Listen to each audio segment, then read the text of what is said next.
Welcome to Your History, a place where you don't just hear about the past, you slip quietly into it. Before we begin, tell me in the comments where in the world you're listening from and what your night feels like. Then settle in. Let the noise of your day fall away. Because now, you're someone else. Tonight, you are a prostitute in CIA Project Climax, San Francisco, 1968. It's 2 a.m., and the man in front of you cannot seem to remember why he came here. You stand beneath the red glow of a lamp in a revealing outfit meant to flatter, distract, and reassure. But tonight, it is doing none of those things. The room is warm, dim, and carefully arranged to feel intimate. Heavy curtains shut out the street. A record turns softly in another room. On the dresser sit a bottle, 2 glasses, and an ashtray marked with lipstick. Everything here is designed to suggest privacy, pleasure, permission. But the man in front of you is staring at the wallpaper as if it has begun to move. His tie hangs loose around his neck. One shoe is off. The other is still on, as though he started to undress and forgot how. He looks at you, then past you, then down at his hands with open confusion. You have seen drunk men, lonely men, angry men, ashamed men. This is different. You ask if he is all right. He gives a strange little laugh. Then he asks you what day it is. You tell him. He nods as if the answer matters desperately. A second later, it seems to vanish from his mind. Now he is staring at the lamp. "It's loud," he whispers. Then, with the slow wonder of someone discovering a terrible secret, he says, "I can hear the color." You keep your face still. That is something you have learned quickly in this apartment. Do not react too fast. Do not let your own alarm enter the room before you have to. So you tell him gently to sit down. He does. His palms flatten against the bedspread, as if checking whether it is real. Your own body stays tense inside the dress. Short hemline, bare shoulders, heels chosen less for comfort than effect. Every part of your appearance has been selected to make men feel at ease, desired, and in control. Usually it works. Tonight, he barely seems to see you. His eyes keep drifting toward the wall. And you know why that unsettles you. Because one of these walls is not what it seems. At first, when you started coming here, you thought the rooms were simply theatrical, too carefully staged, too softly lit, too artificial in their intimacy. Now you know better. There is glass hidden in one wall, glass that acts like a mirror from this side, glass with people behind it. The man looks back at you suddenly. "What did you give me?" There is fear in the question now. You tell him you did not give him anything. In one sense, it is true. You did not dose his drink yourself. You did not place anything in his hand. But you were the one who smiled at him downstairs. You were the one who led him up here. You were the one who brought him into the room. That is close enough to make the answer feel false anyway. He presses both hands over his eyes. Then he says, "The walls are breathing." A moment later, he begins to cry. Not loudly, not dramatically. Just the quiet collapse of a man who has lost his grip on something he assumed would always belong to him, his own mind. You tell him you are going to get some water. He nods, though it is not clear whether he hears you. You step into the hallway and close the door behind you. The air outside is cooler. The apartment smells of cigarette smoke, perfume, liquor, and something faintly chemical beneath it all. At the far end of the hall, a man in a grey suit is already walking towards you. He is not one of the customers. He is one of them. Mid-40s, Conservative haircut, ordinary face, the sort of man who could disappear inside a government office without anyone remembering he had passed through. That, more than anything, is what makes him frightening. "You all right?" he asks. His voice is calm, almost warm. You glance back at the bedroom door. "He's worse tonight," you say. "He's really scared." The suited man nods once. "That can happen," he responds robotically, as if men falling apart in rented bedrooms were nothing unusual, as if this were all part of an expected sequence. You lower your voice. "He asked me what I gave him." "And what did you say?" "That I didn't give him anything." "Good. Just one word." But he says it with quiet approval, and against your own better judgment, you feel a small pulse of relief. That is part of how this place works, not only with money, with praise. The men who run the apartment speak to you as if you are competent, discreet, useful.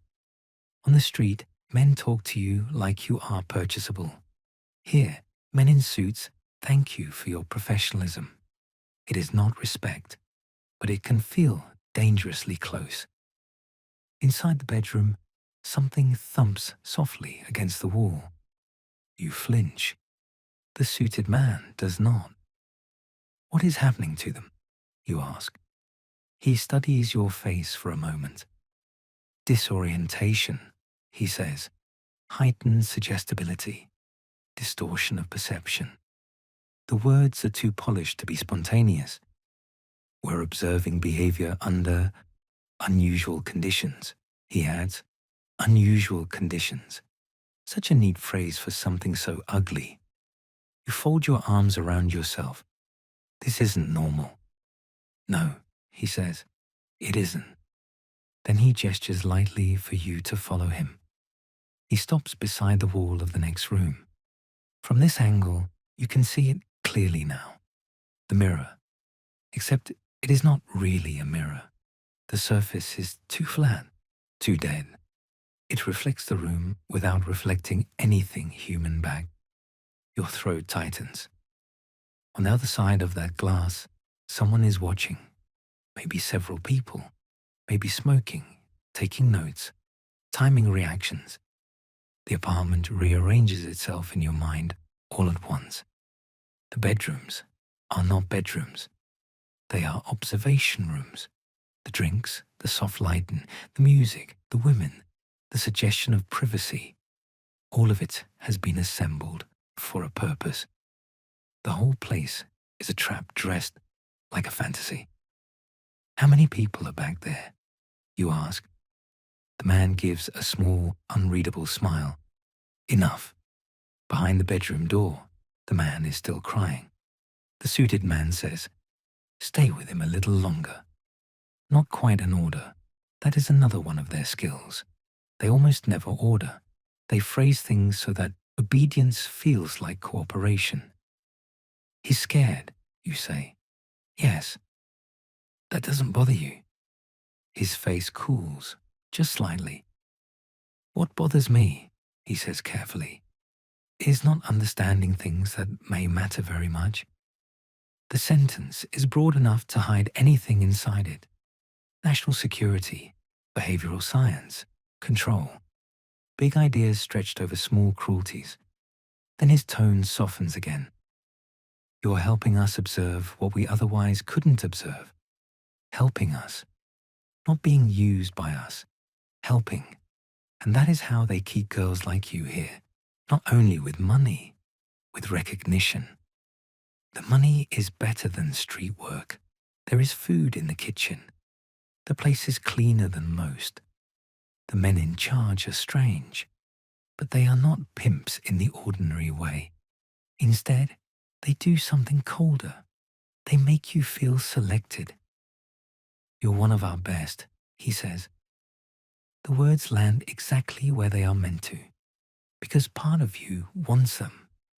Part of you wants to believe that being chosen is the opposite of being discarded. That is how the trap closes. Not all at once, quietly, with flattery, with secrecy, with the suggestion that you have been allowed near power. You look back at the bedroom door.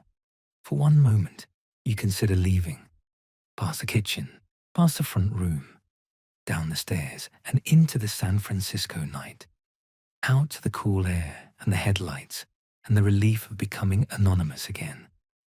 But you do not go. Not yet, because you need the money. Because you have nowhere better to be at 2 a.m. Because curiosity is its own snare. Because once power notices you, it becomes hard to turn away, even when you know it is poisonous. You open the door and step back into the red-lit room. The man on the bed looks up at you with desperate relief, as if you are the only stable thing left in the world. You close the door gently behind you, and somewhere beyond the false mirror, unseen men lean forward to watch what happens next. This is where the night begins, and before it is over, you will understand that the strangest thing about Project Climax is not only what it does to the men in these rooms, it is what it asks the women to become. You did not come to San Francisco intending to become part of an experiment. A year earlier, the city had still existed in your mind as a promise. That is how it was sold to girls like you. Not in the language of danger, not in the language of men, certainly not in the language of government programs hidden behind fake walls and pretty rooms. It was sold as freedom, San Francisco, Haight-Ashbury, the edge of the continent, and somehow the edge of the old world too. A place where people were always arriving from somewhere else, carrying duffel bags, guitars, sleeping bags, cheap paperbacks, bad habits, and new names for themselves. A place where no one asked too many questions if you looked like you belonged to the drift. And more than anything, it was sold as a place where the past could be escaped. For a while, you believed that. You were 20 when you arrived, old enough to be alone, young enough to think distance could still become a kind of salvation. You stepped off the bus with one bag, a little cash, sore feet, and the hard little shell of confidence that girls like you learn to build early. Because by then, you already knew some things. How to watch a room before entering it. How to tell whether a man was only lonely or something worse. How to keep your face neutral when someone stood too close. How to sound tougher than you felt. How to act as though you had somewhere to go, even when you didn't. Runaway is too simple a word for what happened to you. It makes it sound sudden. A slammed screen door. A bag packed in the dark. A dramatic decision. But most girls do not leave all at once. They leave in pieces. First emotionally, then privately, then physically. By the time they actually go, some part of them has already been gone for years. Your home had never felt like a place meant to keep you safe. It was a small house, worn down at the edges, with a tired smell of cigarettes, old upholstery, and dinners eaten in silence. Your mother moved through it, like someone trying not to disturb a sleeping animal. Everything in her had become careful. Her voice, her posture, the way she closed cabinets, the way she laughed too quickly when your stepfather wanted something softened. He was the kind of man who could make a room feel smaller simply by entering it. Not because he was physically large, because he took up moral space, because he carried the constant low threat of being displeased. Men like him do not always need to do their worst immediately. Often, they begin with atmosphere. A look held a second too long. a hand on the shoulder that does not quite belong there, a comment delivered as a joke so that your discomfort becomes the embarrassing thing, not the joke itself. You learned early how to read the weather of him, the front door opening, his boots in the hallway, the smell of beer, the scrape in his voice that meant the evening might turn bad, the soft, defeated tension in your mother's face before he had even spoken.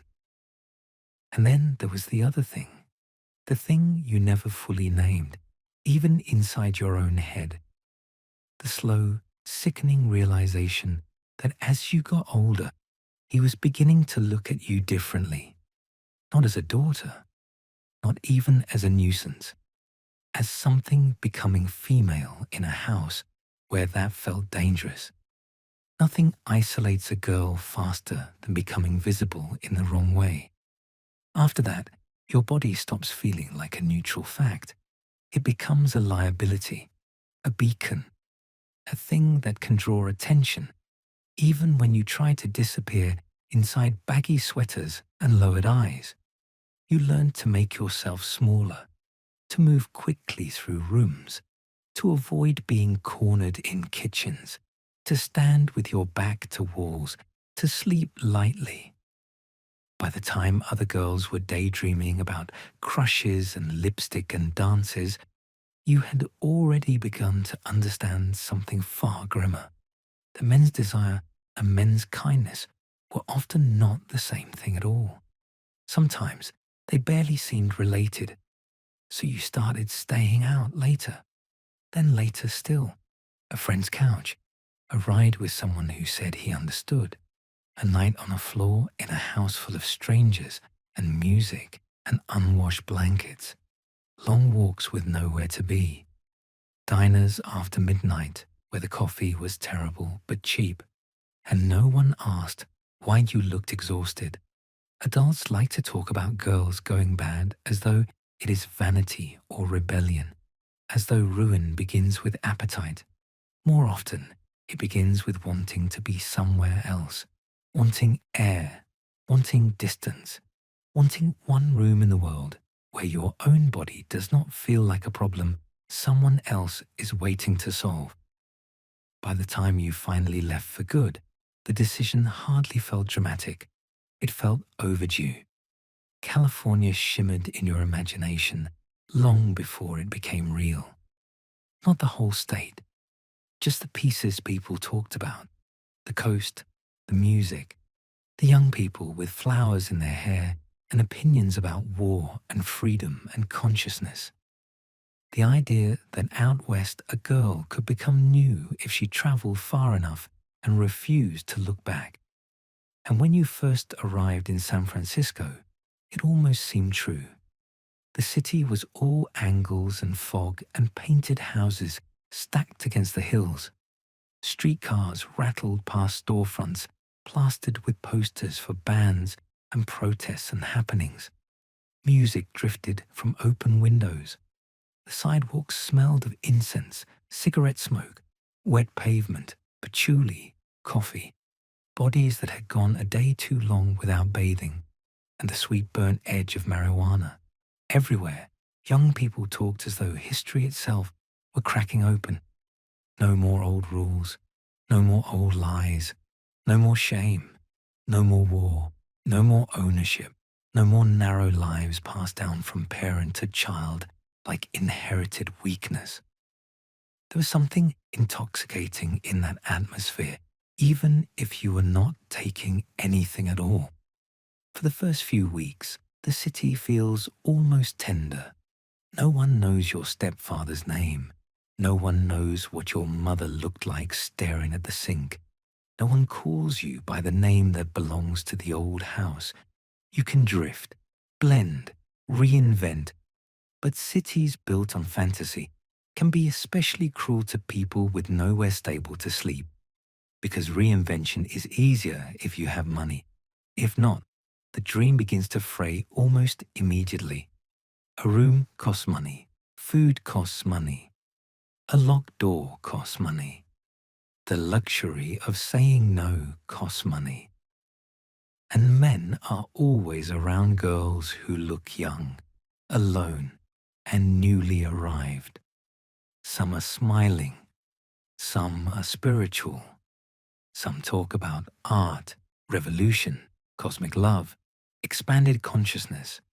Some look like businessmen slumming for the weekend. Some look like boys. Some look old enough to know exactly what they are doing. Many of them speak the language of freedom, but you begin to notice how often that freedom seems to mean access to you. That is one of the ugliest little tricks of the era. The language changes first. The entitlement changes last. In another decade, a man might have called a girl cheap and still felt free to use her. Now he talks about openness, liberation, experience, tearing down repression. But beneath all the new vocabulary, the same old hunger remains. The belief that a woman should be available if the moment feels meaningful enough to him. For boys with guitars and theories, free love can look romantic. For girls without rent money, it often looks like pressure-wearing flowers.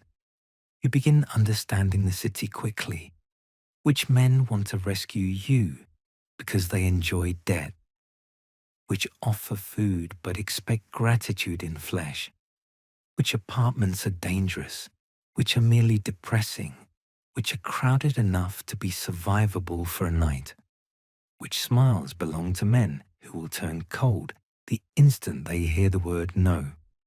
There are jobs, of course, waitressing if someone will hire you without references, go-go dancing if you can stand the eyes, odd shifts, cash work, cleaning, hostessing, typing if you know how and can pass for respectable long enough under fluorescent lights. But jobs require addresses, clean clothes, reliability, a self that has not already been worn thin by survival. Prostitution does not begin as a grand moral collapse. It begins as arithmetic. How much cash you have, how many nights you can pay for, how hungry you are, how tired you are, how badly you need this one decision to solve the next 48 hours. At first, you tell yourself it is temporary, just until you find something steadier, just until you get a room, just until you can breathe, just until you stop feeling one missed meal away from panic. That is how most traps begin. As temporary arrangements, a drink accepted because it comes with dinner, a ride taken because the buses have stopped, a hand at your back guiding you upstairs, while some quieter part of your mind is already trying not to be there. And after a while, cash becomes its own kind of hard truth, brutal but honest. A man who pays you may still be selfish, stupid, sad, aggressive, frightened, or pathetic. He may still leave you feeling scraped out and absent from yourself, but at least the transaction admits itself. There is no need to pretend it is romance, no need to pretend he sees you deeply, no need to call exploitation destiny. That honesty can feel almost merciful after years of being lied to. So you begin drifting into the life more regularly. A room, a car, a bar, a whisper from another girl, a number passed on a matchbook, an address murmured over coffee at 3 in the morning. You learn what to wear: short hems, bare shoulders, high heels that make your calves ache and your walk look steadier than you feel. Lipstick as armor, perfume as camouflage. A look that says easy confidence even when your stomach is empty and your nerves are lit like wire. Men look at you the way men have always looked at women. They do not have to honor afterward. Hungry, judging, relieved, contemptuous, needy, sometimes all at once. And yet the loneliness of prostitution is not only in how men treat you, it is in the splitting, the division between the face you show and the self that withdraws, the part of you that smiles, nods, touches a sleeve, laughs at something unfunny, keeps the room gentle, and the other part that steps several feet backward inside your own mind and waits for the hour to pass. You are touched often, rarely comforted, looked at constantly, seldom seen. Some men talk too much, some hardly at all. Some want you to seem delighted, some want you to seem innocent, some want you to seem worldly. Some only want a witness to their own loneliness. Some want to confess things they would never tell a wife, a priest, or a friend. A surprising number do not even seem to want sex as much as they want temporary relief from themselves. That may be the saddest thing you learn. How many men are aching? How few of them let that make them kinder? Still, there are moments of grace. Another woman warning you away from a certain hotel. A waitress refilling your coffee after midnight with a look that says she understands more than she will ever say. A client too nervous to do anything but talk and pay anyway. A stranger on the street who calls you honey without making it sound like ownership. Small mercies. Not enough to make the life good. Enough to keep it from becoming entirely inhuman. And beneath all of it runs the same old feeling. Loneliness so constant, it becomes weather. Because prostitution is crowded with bodies and empty of belonging. You can spend an entire week in rooms with men and not be known by a single person. That is the ache underneath the makeup, underneath the practice voice, underneath the walk you have taught yourself. Not shame exactly, not anymore. Just the exhaustion of being useful without being precious. By the time someone mentions the apartment, you are already tired enough not to ask the questions you should. They do not pitch it crudely. No one says there are government men upstairs conducting strange little games with chemicals and fear. They say it is discreet, better money, cleaner than street work, more private, safer at least by comparison. Clients with good shoes and soft hands. No need to stand outside under street lamps waiting for men whose tempers arrive faster than their cash. Safe enough. That phrase follows women into all kinds of danger. The apartment is different from the first moment you see it. Too tasteful, too arranged, a little too careful in the way a stage set can feel careful. Dim lamps, heavy drapes, records playing softly, ashtrays emptied often, liquor always available, an atmosphere designed to flatter a man into lowering his guard. And the men running it do not speak to you like ordinary pimps. They speak to you like staff, like you are competent, discreet, valuable. Do they respect you? No, but they understand the power of sounding as though they do. And for someone who has spent years being stared at, grabbed at, lied to, bargained over, and dismissed, that tone lands deeper than it should. They tell you that some clients may behave oddly, that some are under stress, that some are experimenting socially, psychologically, chemically. The explanation shifts depending on who is speaking and how many questions you ask. Your job is only to keep things calm, to remain composed, to step out if necessary, to let the men in charge handle anything unusual. The rules are presented with such practiced smoothness that they almost sound protective. Almost. You know enough, even then, to understand that whatever is happening in those rooms is not clean. But by the time you fully grasp that the strangeness is intentional, you are already entangled. That is the cruelest kind of trap. the kind that closes gradually without ever seeming to shut. Because leaving is never simple either. Leaving requires money, a plan, a better option, the ability to believe that walking away will lead somewhere safer. And girls like you have learnt not to trust hope unless it is holding cash. So you stay. At first because you need to. Then because routine is its own narcotic. Then because the men there make usefulness feel like status. Steady, they tell you. Reliable. Good with nervous clients. One of the best. They say it the way other people might talk about a secretary, a nurse, a performer, a woman with a future. And that is part of what makes the place so dangerous. It does not only exploit you, it interprets you.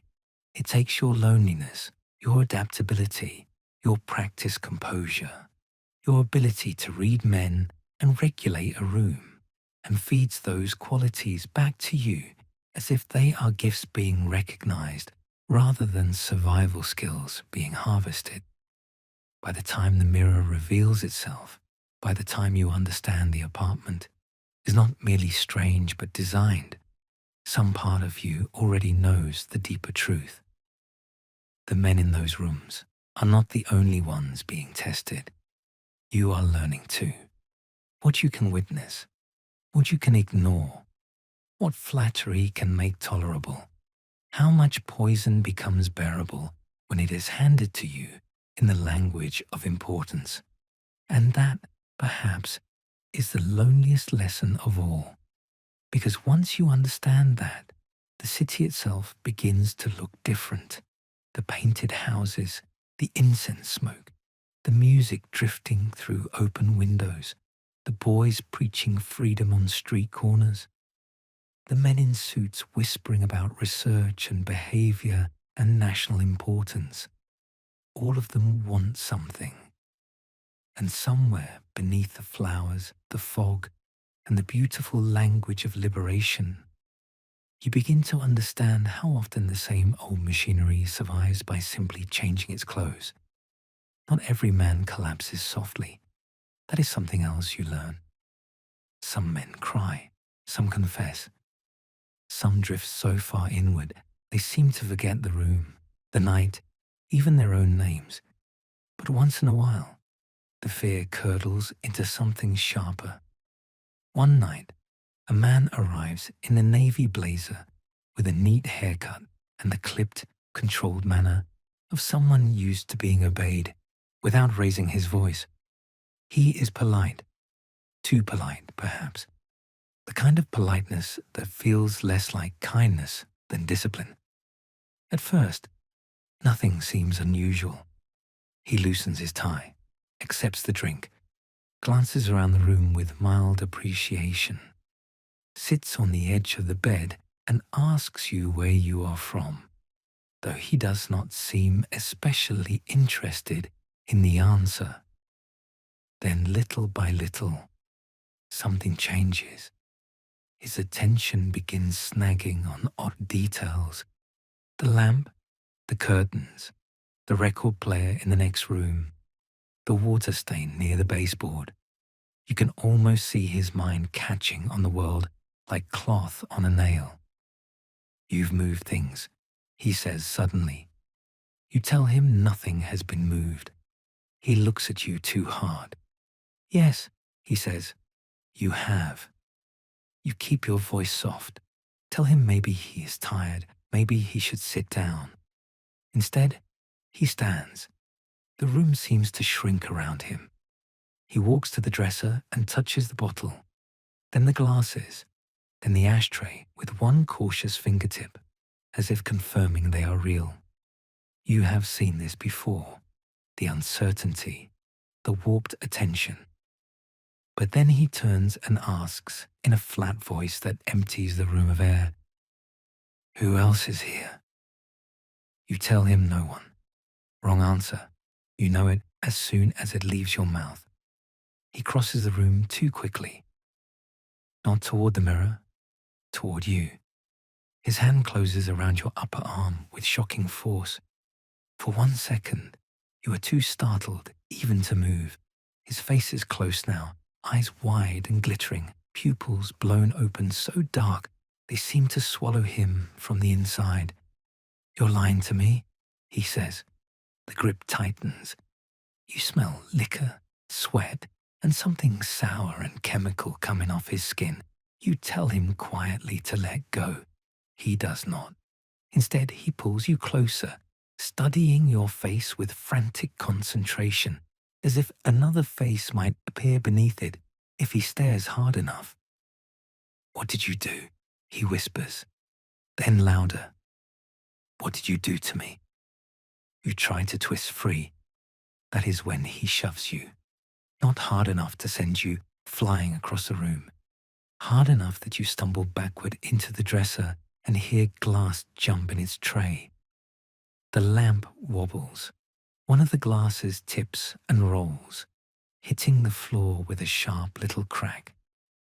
He is breathing too fast now. His gaze keeps jerking towards a wall, then back to you, then to the door. "You brought me here," he says.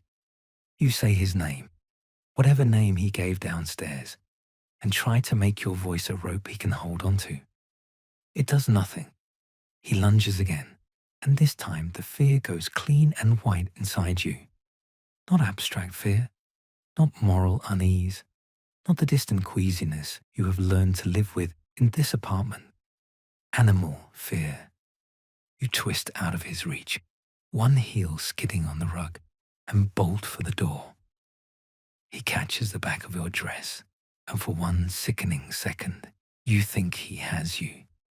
But the fabric slips in his hand. A strap tears. You wrench the door open and spill into the hallway, half breathing, half sobbing, your pulse hammering so hard it feels like an injury. Behind you, something crashes. The lamp, maybe. A chair. The man shouting now. Not words at first, just sound. Two suited men are already moving towards you. One catches you by the elbows to steady you. The other glances past you into the room with the cool alertness of someone assessing a laboratory complication. "He grabbed me," you say. "He's out of his mind." Your whole body is shaking. You can hear it in your voice. Inside the room, another crash, the scrape of furniture. The grey-suited man appears a second later, maddeningly composed. He looks from your torn strap to your face to the half-open door.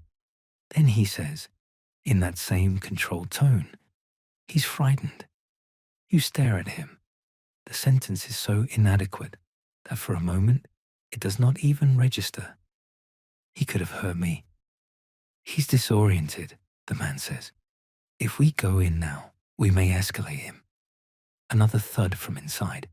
Something dragged, the muttering rise of a mind coming apart. You realize, with a clarity so cold, it almost calms you, what he is about to ask. "No," you say. But he is already doing it. Steady voice, measured eyes, as if this is entirely reasonable. "You need to go back in." The hallway seems to tilt. "What?" "You're the familiar element in the room," he says. He knows you. He may settle if you re-establish contact. You almost laugh, not from humor, from disbelief. He attacked me. He's panicking, and I'm not. That lands, briefly. You see him register it, then smooth it away. "You've handled difficult situations before," he says. "You're very good at this." There it is. Praise. Used like a key. Not concern, not apology, not protection. Manipulation dressed as confidence. Inside the room, the man begins shouting something about the walls. The grey-suited handler lowers his voice further. "Go back in. Keep your distance. Keep him talking. We'll be right here." Right here, meaning behind the glass, behind the door, behind procedure. You look at him, at the men beside him, at their ties and clean cuffs and watchful stillness, and for the first time you understand that they are not failing to protect you. They have simply decided the experiment matters more. That is different. That is worse. And yet, because terror scrambles judgment, because you are 20 and poor and cornered, because these men have spent weeks teaching you to mistake usefulness for value, you go back in. Not bravely, not willingly, but because sometimes obedience is what fear looks like when it has nowhere safe to go. The room is wrecked now in small, pathetic ways. The lamp is on its side, throwing red light across the carpet. One glass has shattered. The bedspread hangs crooked. The man is standing near the mirrored wall, chest heaving, one hand braced against it, as if he can feel the people behind it, breathing. When he sees you, his face changes, not calmer, more desperate. You, he says. You stay near the door. Tell him softly that no one is trying to hurt him. Tell him he needs to breathe. Tell him to look at you, only at you. For one long second, you think it might work.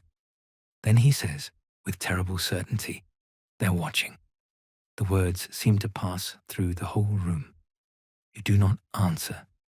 He starts toward the mirror, and something in you, something exhausted and furious, and finally unable to keep pretending, breaks free of its training. "Stop," you snap. The word cuts through the room harder than anything you have said all night. He freezes. So do you. Because it is not really him you are speaking to. It is the room, the glass, the men behind it, the whole arrangement. Within seconds, the suited men come in anyway. So much for not escalating him. They move fast now because the data has turned inconvenient.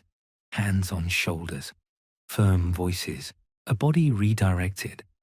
The shattered intimacy of the room replaced at once by plain institutional force. You are guided back into the hallway. No one asks if you are hurt. Not at first. They are too busy containing the man, and that is the moment the last illusion leaves you. Not when he grabbed you. Not when the strap tore. Not even when they sent you back in.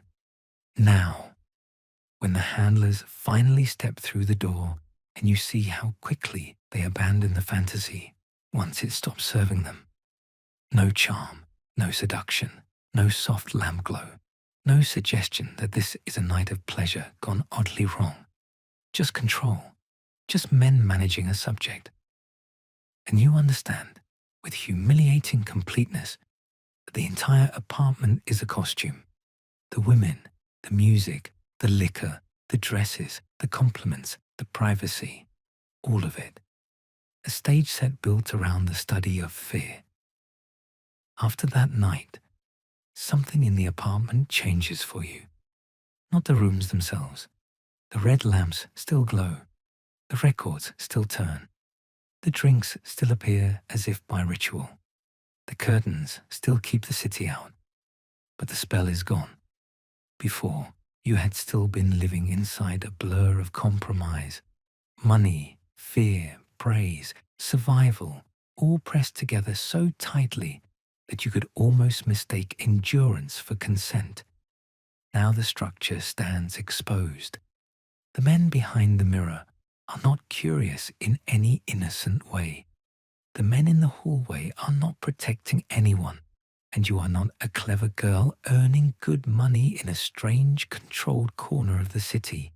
You are part of the apparatus, a woman placed in a room because she makes men lower their guard.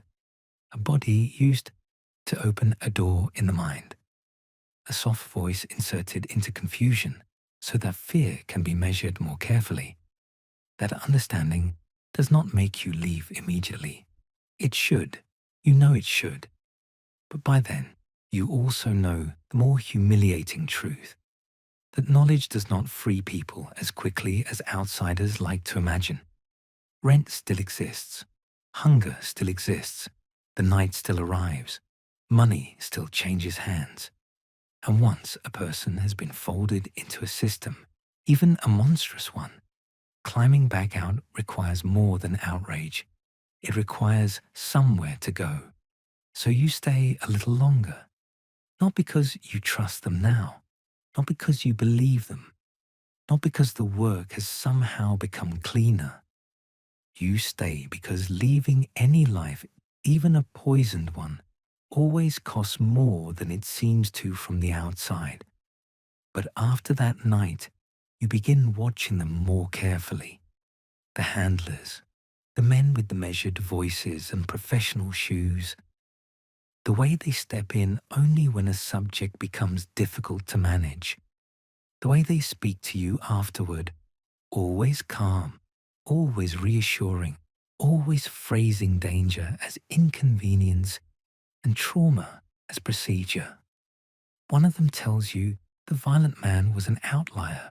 Another says these experiments are helping to answer questions that matter at the highest levels. The grey-suited man tells you not to let one bad incident cloud your judgment. Your judgment. The phrase almost makes you smile. By now, you understand that these men use language the way magicians use smoke. Not to reveal, to cover. A frightened man becomes a difficult reaction. A drugged man becomes a subject. A battered conscience becomes valuable insight. A girl in a red dress becomes an asset. That is the true obscenity of the place. Not only what it does, what it calls itself while doing it. The nights continue, not many, but enough. Enough for the violence of that one room to settle into the bones of the apartment. Enough for you to start seeing the other women differently too. Some are younger than you first thought, some older, some sharper, some hollowed out, some still pretending this is only better paid vice, some perhaps knowing exactly what it is and refusing to name it because naming a thing often makes it harder to survive. You never become close with any of them. That is another cruelty of such places.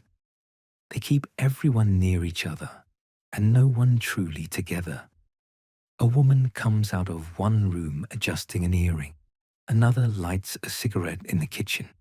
Another stares too long into the bathroom mirror and says nothing. Names are partial, biographies blurred, solidarity constantly interrupted by exhaustion. Everyone is trying to get through the night, and the people running the apartment understand something simple and devastating. Isolation is one of the most efficient forms of control. Eventually, the work begins to thin out. Not dramatically. No final briefing. No announcement that history is turning its attention elsewhere. No acknowledgement of what was done or what it cost. The calls become less frequent. The invitations more sporadic. The money less reliable.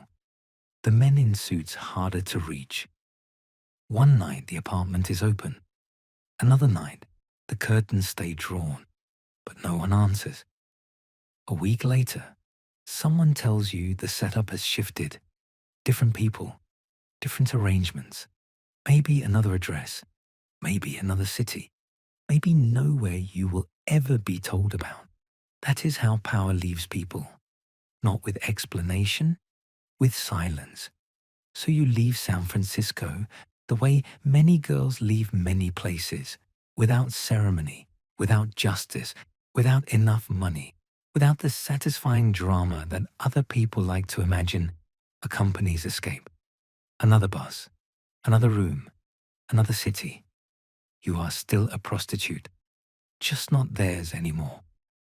The years after do not transform neatly into something redemptive. There is no sudden marriage to a good man, no diner job that blooms into dignity, no cleansing confession that empties the body of memory. You go on. That is the truth. You go on because people do. Another city with cheaper rooms and harsher winters, Another set of bars, another small economy of rented hours and false names, another life measured in cash, cigarettes, coffee, and how safe the lock feels once the door is shut. But San Francisco follows, not constantly, in flashes, a red-shaded lamp in a motel room, a mirror on the wall that catches light too flatly, a customer pausing too long over a drink, a man asking a simple question and then forgetting the answer, a voice in a hallway saying, "You're very good at this." That last one is worst, because the apartment did not only teach you what men in power were willing to do to other men, it taught you something about yourself you never wanted to know. How praise could move you, how usefulness could intoxicate you, how easy it was to mistake being chosen for being valued, how a lonely woman could be managed not only through fear or money, but through the careful counterfeit of respect. Once you understand that, there is no clean way to unknow it. Years pass. The country changes tone. Hair gets shorter, then longer, then shorter again. Wars end and others begin. Presidents appear on televisions in bars and waiting rooms. People start talking about the 60s the way people talk about fever dreams. Flowers, music, communes, sex, freedom, collapse. The city of your memory becomes a story other people tell with nostalgia. No one talks much about the hidden rooms. Not where you are, not in the circles you move through, not in the lives available to women who survive by not asking too many questions of the past. Then, years later, maybe in a newspaper, maybe in a magazine left behind in a diner booth, maybe in the corner of a television documentary playing too softly in the background of a bar, you see it. Not your name. Nothing so personal. A phrase. A government program. CIA. LSD. Safe houses. Prostitutes used to lure men. Observation behind two-way mirrors. Experiments under the larger shadow of mind control research. At first, the words do not fully land. They hover, clinical, historical, detached. Then they begin connecting themselves. The red lamps, the glasses, the men in suits, the calm voices in the hall, the hidden wall, the crying, the questions, the notes. You sit there with the article or the television sound, or the narrator's distant voice moving through the room as if all this belongs safely to the past now. But it does not feel like the past. It feels like being looked at again. That is the moment history does something cruel. It gives a name to your private confusion. Project, operation, research, program. Words large enough to absorb the small, immediate human damage and file it away under something official. And suddenly, you understand that what happened to you was not one apartment, not one ugly arrangement, not one stretch of bad nights in a bad city. It was part of something larger, designed, funded, protected. You were never paranoid in the way you feared. You were never imagining the structure. You were never melodramatic for feeling the room was wrong. It was wrong. The state itself had made it wrong. And what history preserves, you notice, is not the women. The records keep the agencies, the names of doctors, the names of handlers, the bureaucratic language, the committees and the scandals and the destroyed files. But the women blur at the edges, unnamed, untracked, unpreserved. The operation survives in paper more clearly than the lives it used. That knowledge settles into you slowly, not like revelation, like sediment. Because by then you are older, not old, just old enough to understand that a country can commit monstrous acts in rooms full of decent furniture and still go on speaking of itself in the voice of order. old enough to know that the women recruited into such rooms are rarely remembered with the same seriousness as the men who designed them, old enough to understand that surviving an event and being recognized by history are not remotely the same thing.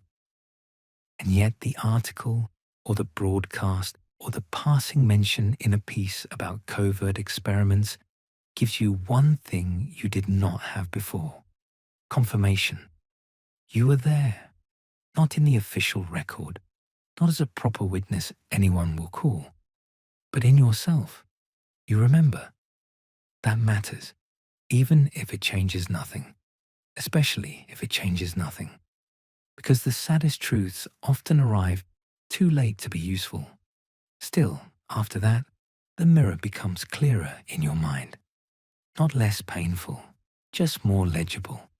You understand now why the apartment felt so carefully arranged, why the men were so calm, why no one ever fully answered your questions, why gratitude was used like a sedative, why fear was catalogued instead of comforted. You understand that the operation was never only about sex or drugs or even vice. It was about vulnerability, how to create it, how to amplify it, how to measure it, how to exploit it. Perhaps the darkest part of all is this: the operation did not only study how men might be softened, confused, or controlled. It relied on women who had already been softened by hunger, confusion, and neglect. That is how these systems work. They do not invent human damage from nothing. They find it, recruit it, pay it, rename it, call it necessary. By then, the rooms are long gone.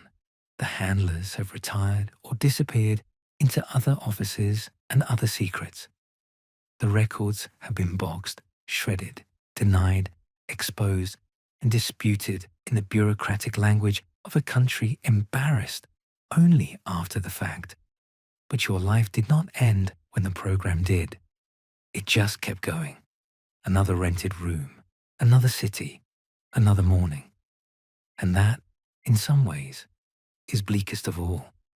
That history has a name for the operation, but not for the long, ordinary afterlife of the people caught inside it. No archive records the way you began checking mirrors. No report notes how often your pulse jumped when a room felt too carefully staged. No declassified memo accounts for the fact that once intimacy has been turned into an instrument in front of you, it never looks entirely innocent again. Outside, the sky is beginning to pale. Morning moves over the city slowly, flattening neon, dulling windows, reducing all rooms to their ordinary shapes.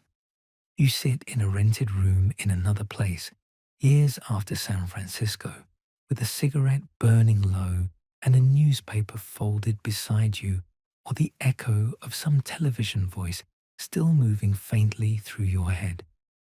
The glass in front of you catches your reflection. For a second, it still looks wrong, too still, too flat, too much like that wall in the apartment. Then the light changes. The window becomes only a window again. Your reflection becomes only your reflection. And the memory, though never gone, begins to drift back into the dim place where old nights wait. Not healed, not resolved, only quieter now, farther off. The red lamp fades. The voices behind the glass fall silent.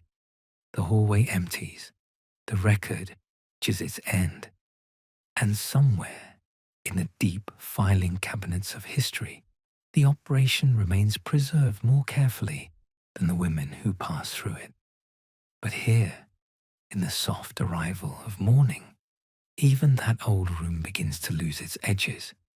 The mirror softens, the fear loosens, the night finally begins to release you. And slowly, let this life fade and come back to yourself. If you enjoyed this journey, you can subscribe. Let me know in the comments what story you'd like to fall asleep to next. Until then, rest well, sleep deeply, and I'll meet you in another life.